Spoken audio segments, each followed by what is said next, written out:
হলাম, লক্ষ্য করে দেখি আমার সন্তান মোহাম্মদ যখন আমার গর্ভে, প্রচন্ড রোদের মধ্যে বের হলাম, লক্ষ্য করে দেখি আমি আমিনা যেই দিকে যাই ওই দিকে আমার মাথার উপরে আসমান থেকে কে যেন ছায়া বর্ষণ করে।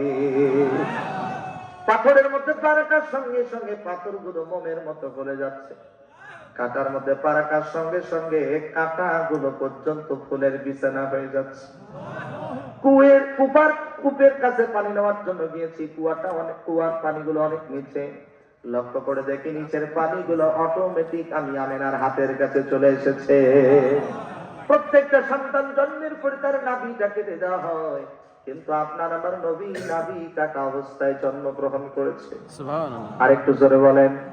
সেই নবী হচ্ছে আমাদের আদর্শ, সেই নবী হচ্ছে আমাদের মডেল, যে নবী খাদেমের সাথে উত্তম আচরণ করেছেন, যে নবী সাহাবীদের সাথে উত্তম আচরণ করেছেন, যে নবী স্ত্রীদের সাথে উত্তম আচরণ করেছেন, যে নবী ছোট ছোট বাচ্চাদের সাথে উত্তম আচরণ করেছেন, যে নবী এতিমদের সাথে উত্তম আচরণ করেছেন, যে নবী মুরব্বীদের সাথে উত্তম আচরণ করেছেন।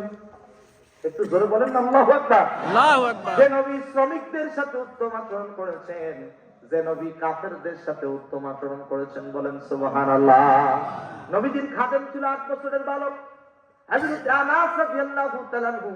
আনাসের মা আনাসকে নিয়ে এসে বলেছে, নবীজি আমার সন্তান আনাসকে আজকে থেকে আপনার খাদেম বানায়া দিলাম।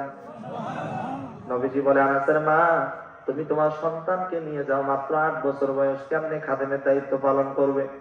হযরত আনাসের মা কেঁদে কেঁদে বলেন, নবীজি আমার সন্তান বড় কোনো কাজ করতে পারবে না, আমার সন্তান অজুর পানি এনে দিতে পারবে, মেসওয়াক এনে দিতে পারবে, জুব্বা এনে দিতে পারবে, আপনার পাঞ্জাবি এনে দিতে পারবে।